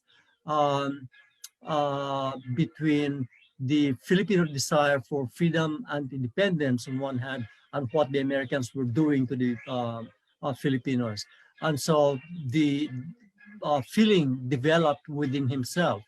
And I think that was organic, it was genuine on his part to participate in the Philippine revolutionary effort for independence. Yes. Would you guys mind if I took the mic for a minute, because while I was there's another speaker, Steve. okay, this will only take 2 minutes. Yeah, when we started this a while back, want to go ahead? No problem, Steve. Go ahead. Okay, great. And while the play was going on, I had nothing to do, so I thought I would collect some images that I wanted to show to Professor Balsan and the rest of you guys, because I thought that it would help to put a picture on this thing. Let me see if I can figure out how to show these things to you guys. Okay, yeah. So you might. This is interesting. I like this photo. I was just looking at this online, and he is. There are no actual photos of David Fagen, but I thought it would. It's nice. A lot of people do put up images or do paintings to imagine David Fagen, and I like this one because I like the guy's attitude, and I like the fact that he's tall, because David Fagen was known to be a tall man, and so there were 7,000 African American soldiers in the Philippines, and one thing that is amazing is that 1,200 African American soldiers actually stayed in the Philippines. And the next thing I wanted to show you guys, if I can find it in here, is this. This will only take like 60 seconds. I think that you guys will remember this from the play, from the script itself. Let's see here. I want to show you this. I didn't get the sound because since I was recording during the play reading, I couldn't actually do the sound. And then it goes to this. Yeah. And then it goes to this. And this is the action.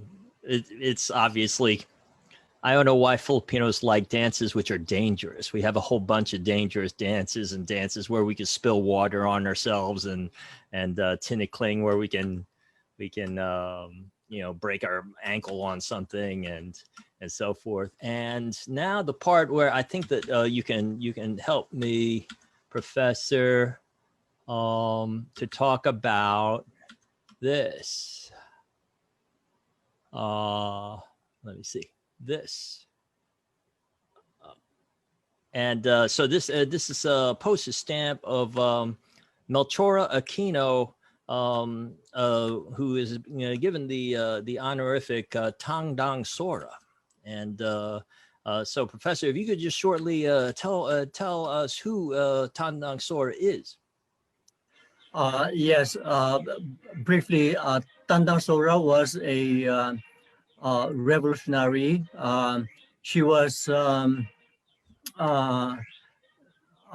noted for giving humanitarian assistance to wounded revolutionary soldiers.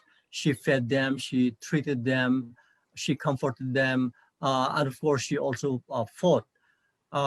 She was among the survivors of the revolution. She was exiled to Guam, um, and then she was allowed to come back after the Americans had acquired the Philippines. After that, I have no information after her return, except to say that there's in what we call historic Quezon City, there is a monument in her honor, and you have to find where that part is of Quezon City in Metro Manila. It's on Google Maps, and I think they just recently moved her bones to that monument. Isn't that right? Yeah, I understand, and there's the monument to the what we call Sigaw ng Balintawak, or the declaration of rebellion against Spain by the members of the Katipunan, created by a Filipino sculptor.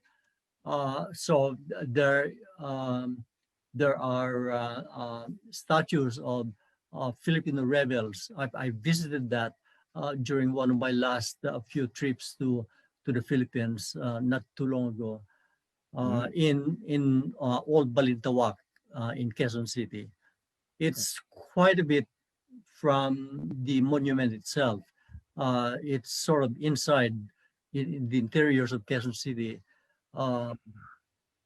Yes, and so I'll give you guys back the mic. I just want to say I really enjoyed that reading, and thank you very much for doing that reading. It really unlocks a lot of the potential of the play, and I would love to hear you guys' impressions. And you could do it in the Zoom meeting or send me a Facebook message, and I would love to hear you guys' thoughts on it. And so thank you for letting me interrupt. Go ahead. No problem. It definitely, added more to the content to help us understand everything. But we will move it on to the next speaker, Bill Fletcher. The spotlight's on you, so if you want to take it away. Sure, thank you. And my congratulations also to the playwright and to the actors for your performance of a very important historical drama. What I want to do is sort of set the stage in addition to what Professor Bonzon introduced in terms of what was happening in the United States, what would lead up to someone like Fagen going to the Philippines and then defecting. The story has to start in 1865 with the end of the US Civil War. And in the period from 1865 to 1877, the southern states, the former Confederacy, was occupied by troops of the federal government. And it's a period called Reconstruction. And it was in Reconstruction that there were amazing advances made in the South, including the freeing of the former slaves. There was political power that was gained by the former slaves, the Africans, and by poor whites. There was public education that was introduced. There were a number of very important advances, but the Southern slavocracy, the plantation owners, never accepted the end of the Confederacy and the end of their dominance. And even though they were initially stripped of power and were largely suppressed by the federal government and by the industrial capitalists of the North, they chomped at the bit to reverse things. So there were a lot of terrorist activity that was aimed at the Reconstruction governments. There were all kinds of lynchings and other murders. Terrorist organizations like the Ku Klux Klan the Knights of the White Camellia and others. And the first Ku Klux Klan, which was a major terrorist organization, was actually suppressed by the federal government. But at a certain point, by the 1870s, the Northern industrialists and their political representatives had lost interest in the idea of any kind of thorough reconstruction of the South. As far as they were concerned, of our society in building a really okay.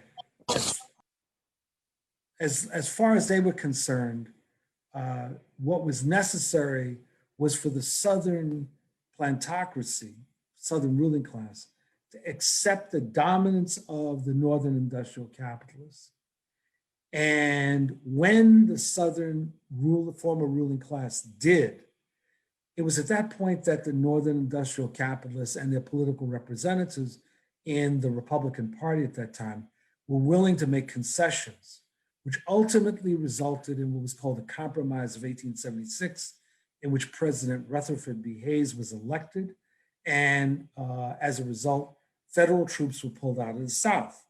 Now, from 1877 on, you saw a moving backward, increase in white terrorist activity, the elimination of rights that had been gained by African people and by poor whites.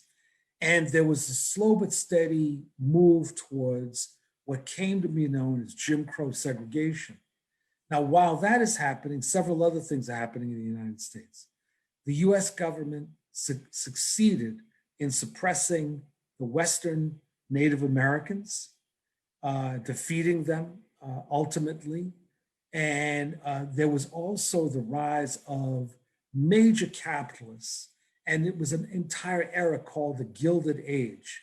And it was in that moment that there was a fight that begins within ruling circles about the expansion of the US beyond the continental borders overseas. And there were certain important targets. The first was Hawaii, and the second were the colonies that Spain controlled, including Cuba, Puerto Rico, Guam, and most notably the Philippines. And the Philippines was critical for the US expansionists because they wanted to have an influence on what else was happening in Asia. And as Professor Balzam mentioned, although the Battle of Manila Bay is heralded in US history as a great and significant battle, it really wasn't. It was an opportunity for the US to intervene. Now, as the Reconstruction period ended, African Americans largely in the South found themselves in a horrible situation. History was moving backwards instead of moving forwards. And so a few things happened. One was that there was the beginning of the first migration of African Americans out of the South. And they moved largely into the Midwest and then West. And there were a number of all Black towns that were set up in the West by those that decided to leave because of white terror. A second thing that happened was the African Americans who were continued to enlist in the military, and their presence in the US military was very complicated. It was partly about jobs and partly about trying to prove that we were actually good Americans. And that meant that we sometimes participated in horrendous things like involvement in suppressing Native Americans, but it also included volunteering to go and join in the US military in the so-called Spanish-American War, or what's better known as the Spanish-Cuban, Puerto Rican, Filipino American War. So African-American troops went to Cuba, and they then ultimately went to the Philippines. Now, the Spanish-American War was not broadly supported in the United States. If you think, the closest analogy was the US invasion of Iraq. There was a lot of opposition to the war, but it had been really promoted by Hearst Publications, which was sort of the Fox News of the late 19th century, that completely came up with horror stories to try to justify why the US should go to war with Spain. But there was not a lot of support.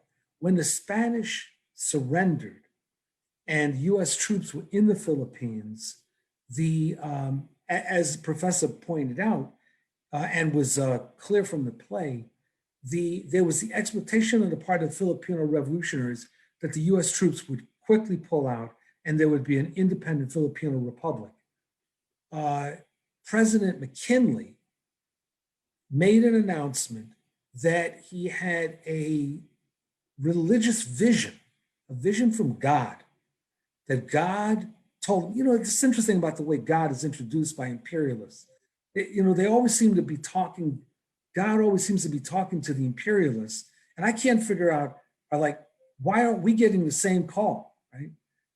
But in this case, God allegedly talked to President McKinley, and McKinley said, it is our duty to Christianize and to civilize the Filipinos, and that's why we're going to stay in the Philippines.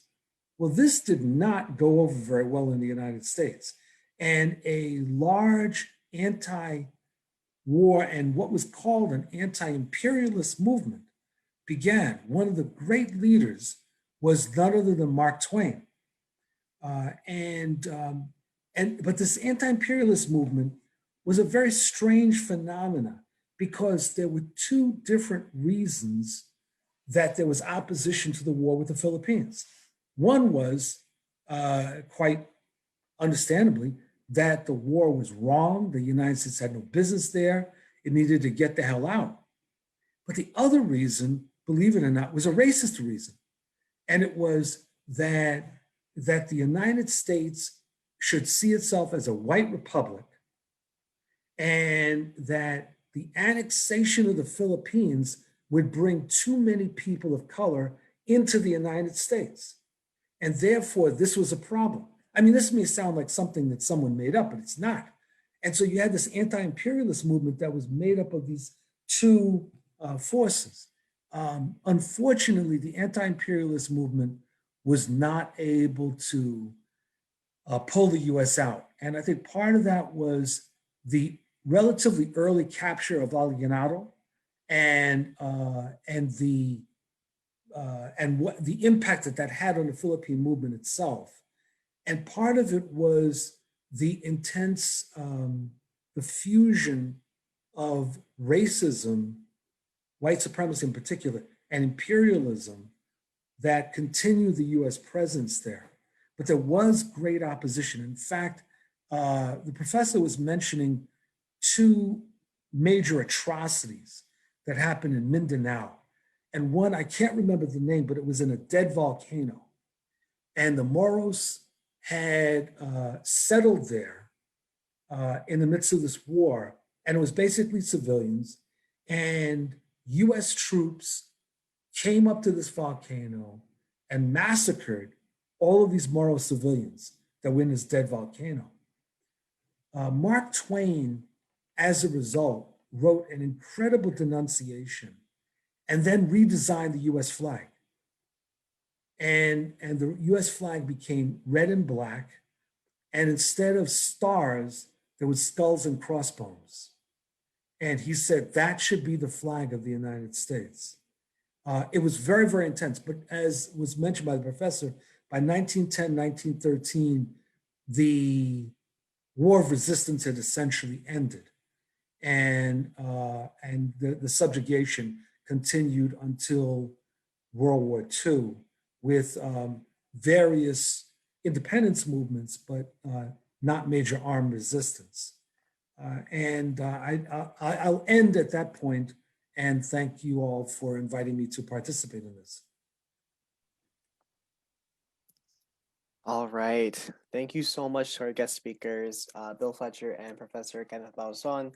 And again, thank you so much to our actors and actresses who joined us tonight.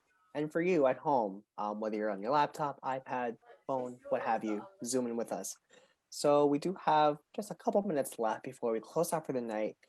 Do folks on the call have any more questions that may have come up during the course of tonight's events? I have a question. I before we started, I looked up some things on the internet, but would you all, Mr. Fletcher or Professor, would you say there are some definitive, authentic texts that that could be shared with folks who really want to unpack the real story and not what the Americanized version of it? And one last thing I do want to say to Stephen also. Thank you for writing. I'm going to say it this way. Thank you for writing your own story and beating other people to it. I have big issues with people who tell our stories for us because they study us in history and get doctorate degrees and decide to write plays and productions and write books about the story before we can write them. So they are running around making a whole lot of money off of our stories. And then there's nothing left for us to write about it except to tell it again. And then of course they'd say that that book's already been written, right? So thank you for doing it and doing it such a marvelous job with the language and the imagery that is there. Thank you. You've written a great piece. It's fun to see this piece. But the other question to any of you who may know about good text that we can read and learn and understand. About the Philippines or about David Fagen? But all of it, both. But about the Philippines, but definitely David Fagen. We probably can find some books on him. But I'm always curious about history that isn't our story; it's their story or his story. Can I start first? Actually, okay.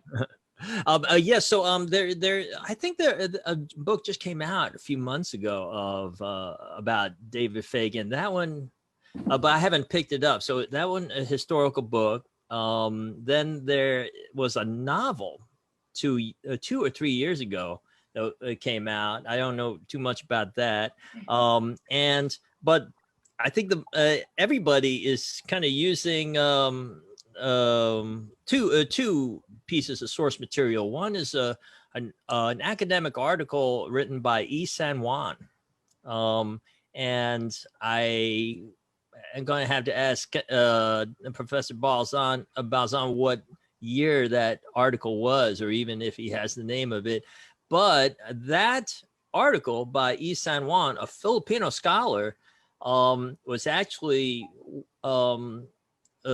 making use of the work of two African American scholars in the 1970s who had unearthed David Fagen, and his name was gone and forgotten for, I guess, about 65, 70 years prior to that. And then, I think it'd be an interesting issue to discuss. Why was it that nobody wanted to preserve the history of David Fagen? I mean, of course, the U.S. Army, of course, were embarrassed about this situation. Do you really want to know that, Stephen? If we knew about David Fagen, can you imagine what Black Lives Matters would be if they knew about David Fagen? Yes, but I want to ask a question to you, though. Fighting on a whole nother continent, your own country, to liberate another group of folks, like they don't want us to know those stories. So that's why. But anyway, I'm sorry. Go ahead. But you know what else, Daryl, though, is also the issue of the African American press. You probably know, very active during that time. Why didn't they want to pick up the banner of David Fagen? I think a lot of it was joining the military as an African American was like, oh, the Buffalo Soldiers, we're trying to prove, that we can be as American as everybody else. And maybe David Fagen was not fitting into that narrative. No, go ahead. I just want to say something. I just want to give credit to E. San Juan by referring to us, these professors, William Fletcher and Kenneth Dawson. And I just want to give a few sentences about why the Buffalo Soldiers did not do what David Fagen did. In fact, David Fagen did it in the Philippines. He went with the Filipino Revolutionary, because if he just surfaced, that's the height of discrimination. And that discrimination is up to now. So if you're in the military and you're Black, how many military men and women right now that are killed within the military because they're black. So that's what I'm saying, that they cannot say a word because they're in the military, those buffalo soldiers. That's their means of food. And that's just their means of a little bit of, I don't know, like, you know, there's no way to go out. Either you're going to be sent in the front line as a buffalo soldier.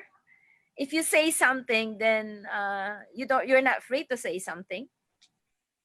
Well, and then you also the issue of why can't you what you asked the question about the black media. Part of the issue is that the country had already put out its propaganda. They demonized this person. How do you reclaim him? How do you take it back when everybody's believing the story that they've been told?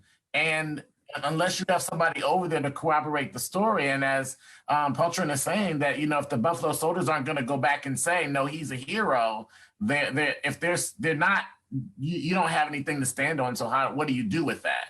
But I think Mr. Bill was going to say something. Yeah, so there's a book that came out within the last couple of years, David Fagen, Turncoat Hero, by Philip W. Hoffman. I read it. It's good. It's well worth reading. So there's two problems. One is that there isn't a lot of primary source material on Fagen. And Hoffman did a good job of trying to dig up as much as he could. The second thing is the problem of Fagen is the problem of John Brown. And in that the United States has never been able to come to a consensus view on John Brown. Because what do you make of this white guy that was willing to lay down his life killing slave owners, white slave owners, on behalf of African slaves? It just doesn't correspond to the right kind of narrative that the mainstream United States wants to have, of either that slavery was a mistake, that it eventually would have gone away, or that this should have all been resolved peacefully. And then you come up with John Brown, who basically says, no, we're going to actually whack a few of these slave owners. And boom, right? Well, here you have, Fagen, who is in the military, and as was pointed out, chose to not simply desert, because there were other Black deserters in the Philippine American War, but he not only deserted, but he changed sides and became a commander. And this is something, this completely goes against the narrative of the time. And again, as I was saying before, you had a whole fight within Black America about, do we fight to prove ourselves to be good Americans? And what does that mean? You saw this again happen in World War I, when a very unpopular war, and yet, many African Americans were encouraged to get involved because the idea would be it was a war for self-determination and freedom, allegedly, and that by participating, this would demonstrate to the United States that we should be treated as full citizens, and it didn't, right? So that was part of what was going on at the time, and why there will not be a consensus view on Fagen. There'll be a view on the part of progressive people about Fagen, and that's what we have to advance, because that's the thing about history. It's always a site of struggle.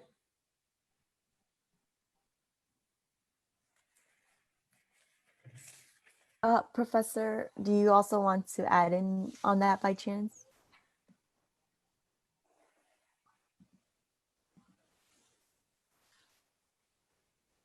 Unmute him. Yeah, Mr. Fletcher's statement is very perceptive, and it points to the problem which the dominant, I would say, dominant Anglo-Saxon community in this country that controls the bulk of political and economic power is unable to come to terms with, because the story of Fagen and John Brown that Mr. Fletcher brought in do not fit the Anglo-Saxon paradigm. And I think that this non-acceptance of their story has had an impact on how they are covered in the media, how they are talked about in ordinary discourses, and how they are treated in history textbooks, with the consequent effect that they don't exist. So in a sense, it's a way of denying that this have happened, because these events, the John Brown episode and the David Fagen episode, demonstrate an anomaly in the prevailing Anglo-Saxon narrative. And I think that helps explain why there's a dearth of material. Even the US military, as of today, does not have a clear account as to how David Fagen died.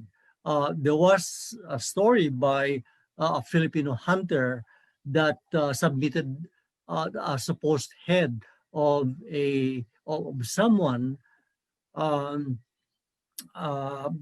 there was no report of this Filipino hunter receiving any bounty from the military. The military apparently was not convinced that this was Fagen's head. But we know as much that he married a Filipina. He had a Filipino wife. But we don't know the circumstances beyond that, beyond the end of the Philippine Revolution. And so, as Mr. Fletcher said, there's a dearth of material. We don't know much. Even the military records don't say much about how he died. So there's no evidence of that he and his wife and his Filipino wife had children, and so there's no one claiming lineage with. Unfortunately, not. So that's one of the sad stories, because Fagen's family will not be able to lay claim to his story and to his remains, and to any descendants that may have come out of that marriage. So his story was just erased. But of course, that erased erasure. In the Philippines as well? Was his story erased in the Philippines as well, or is it just over here that was erased? I would say, including in the Philippines, David Fagen's name was hardly mentioned. I heard of David Fagen's name right here in the United States. I've never heard of him in the Philippines, growing up there and reading Filipino history textbooks.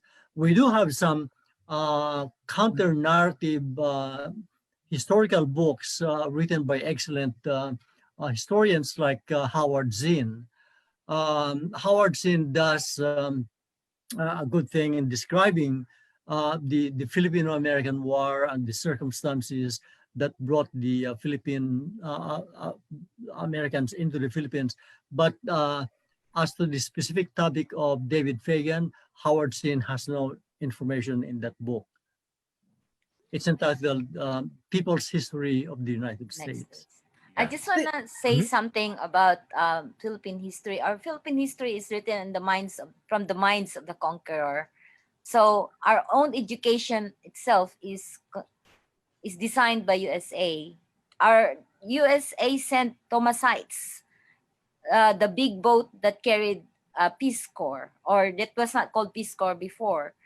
They are sent to the Philippines to Christianize and educate us, uneducated, unchristian. When you look at it, actually, for 500 years, Philippines was a Catholic country. So up to now, that's why we speak English, right? Our books are in English, and it's only, in fact, books that are written like the books of Professor San Juan, is not much used in the classroom. It depends on who is the professor who will say, read the book of this professor so you will know what is it. So that kind of education system we have. Oh, I want to say also that there was a mention of David Fagen in 1905, I think it was, in a newspaper saying, "Oh, you know, the David Fagen is leading a band of bandits to harass the Philippine constabulary," and that's very interesting because people were given a story that David Fagen was dead in 1902, I think it was. And so there were sightings of David Fagen afterwards, at least according to the press.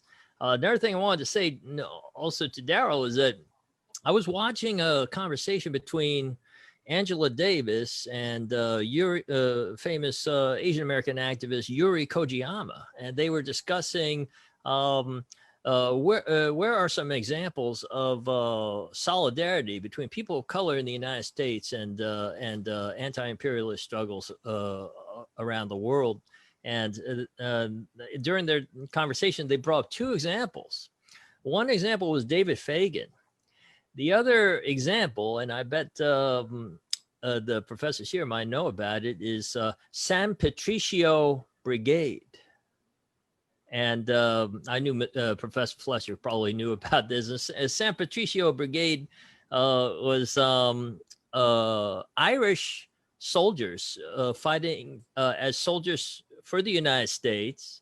And when they got to, they had to fight Pancho Villa in Mexico. And when they got down to Mexico, they said, "Oh, why are we fighting these Mexicans? They're just potato farmers like us." I wanted to bring in potatoes since we were talking about potatoes before our live feed rolled. But this entire Irish, I think it was a regiment actually, if I think I was mistaken, this entire Irish regiment fought on the side of the Mexican army. And the entire unit defected, and there's a monument standing in Mexico to this day of the San Patricio Regiment. I have to sign off, but let me just note in terms of what you were raising. Yeah, it was in the Mexican-American War that the San Patricio, they were immigrant Irish, and the Mexican-American War, or I would call it the U.S. War of Aggression against Mexico, was also a very unpopular war. And they defected, and they were, when they were captured by the U.S., I believe that many of them were executed. I want to thank you all for inviting me. I'm going to have to sign off, but thank you very, very much. Let's have a group photo first. Can everyone be on the camera?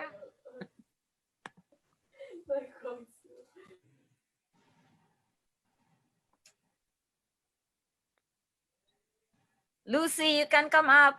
Oh, by the way, thank you very much. Let's give Lucy a big applause because she is our talent scout. She brought us 3 actors. Raise your hands if you came through Lucy. Yes. And Eric also. Eric, are you there? Lucy, come out. Come out wherever you are. She's shy. Okay, I'll just take a picture to just save time. All right. 1, 2, 3. All right, thank you. Thank you, everyone. Thank you, everyone. Please stand by nice next. Yeah, we have our next episode, Rina Yong. This is Rina Yong number 9. You have Rina Yong number 10. All for the mission of telling the story of the refused, ignored, kept, erased stories of the people in the Philippines, particularly the indigenous people and those people who fought for the liberation of the Filipinos, like David Fagen. Congratulations, Potri. You have stamina, your energy is never ending. I congratulate you. I applaud you. And these members of Kinding Sindaw are the great one because they're really continuing the drumming. I know. I wish I could watch your play live again someday soon when the pandemic is over. We are on YouTube, so you can follow us meanwhile there's a pandemic. We'll do that. So goodbye now, everyone. Bye-bye. All right, Thank you. Thank you, everyone. Thank you, everyone. Thank you. Take care. Thank you.